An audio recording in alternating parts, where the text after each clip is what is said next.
Everybody put your hands together for a very lovely, very talented Shana Manuel!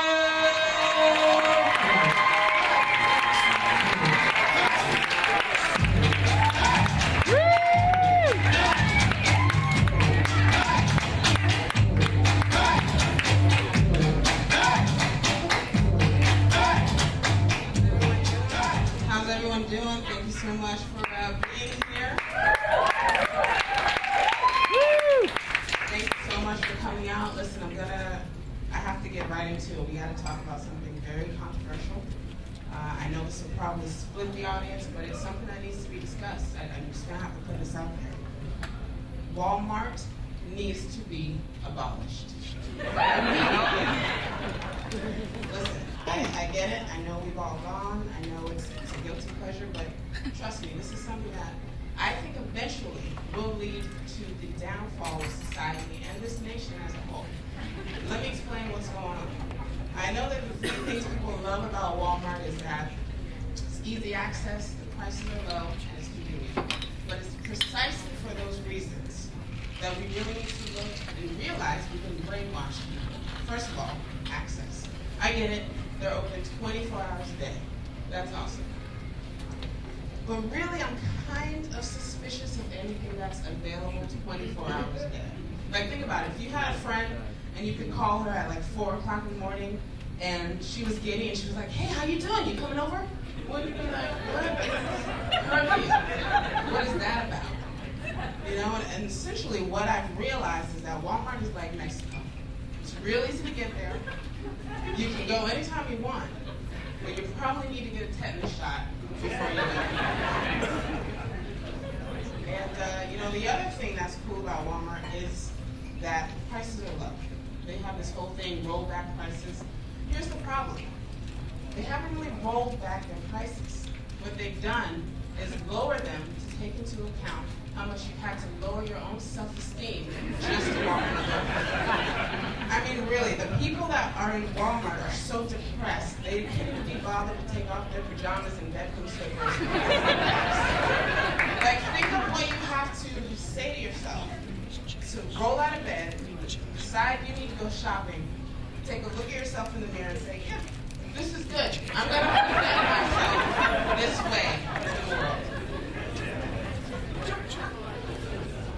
And, you know, so they got the easy access, which again, you know, the other thing that I forgot to mention about being available 24 hours a day, it's really shady, not only because who wants like a friend or any kind of thing that's available all the time, but think about it. That means they're not closing to clean, they're not closing to reset their electrical system, they're not closing to defrost the freezer. Like, nobody has a problem with any of that. That's just free with everybody. That's good. Okay. And then, you know, the third thing is, so they got access, they've got the prices, and the convenience.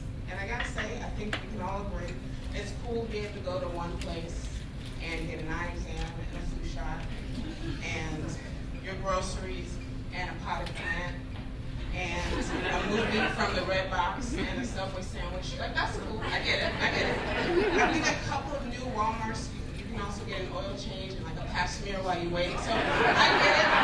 That's cool. That is cool. But listen, you know who else makes things really convenient like that? Does Waco, Texas sound familiar to anybody? Yeah, Walmart is a religious compound. They don't want you to ever have to leave their facility. Ever. I mean, why can't I leave Walmart to go have a sandwich? What's that about? And it's really dimly lit in there. I haven't figured that out. And the way that they space their sliding glass doors away from the front of the store, it's so dark in there that it's like you're in Vegas. You can't even see out there. You don't know if it's 8 p.m., if it's 4 a.m. You don't know what's going on. So, yeah, I think we need to get it together, people. We've been brainwashed. Of course, obviously, I've had to go there. In a pinch, we got to do what we got to do. But I just have a very small list of things that I'm willing to get and not get from Walmart. So if I have to go to Walmart, which I have to do, I'm not going to get anything, any meat, any poultry, any dairy, anything that expires, anything that will come into contact with my skin. skin, or anything that will emit any fragrances. Basically, I look at Wal-Mart as like a junkyard that if you can find some good stuff, but you have to wait for it.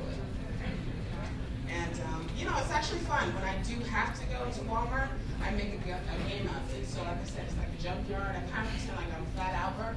And if I'm going with my friends, they're like the Cosby kids. Speaking of Cosby, does anyone else feel like they're being raped by Comcast? Anyone? I've been in a long-term, on-again, off-again relationship with Comcast, and it's so outrageous because like the bill is like $8,000 a month, right? Like I have to decide between, do I pay my cable bill or do I pay all of the rest of the bills that I have? And then every time I'm like, I get strong, like the victim of domestic abuse, and I'm gonna leave it, I'm gonna do it, I'm gonna go out on my own. And then, okay, so I'll just set myself up. Sure, I can, what do I do? Download Hulu? Okay, I can do that, Oh, I need a Wi-Fi service. Okay, that's cool, I can do that. All right. Oh, I still need HD. Okay, I'll get an HDMI cable, I can do that. Oh, I don't have all my HBO and all that. All right, so essentially, you have to stream from like HBO, Netflix, Amazon Prime. You need 10 different companies just to have the one service that Comcast provides. So, just like a victim of domestic violence, I stay with my abuser. And it's really sad because it's really sad because Comcast is important for me and part of my ritual. Every morning I wake up, watch the news, drink my coffee, and it's hard to leave Comcast under the circumstances. But I stay with them because, at least like Cosby,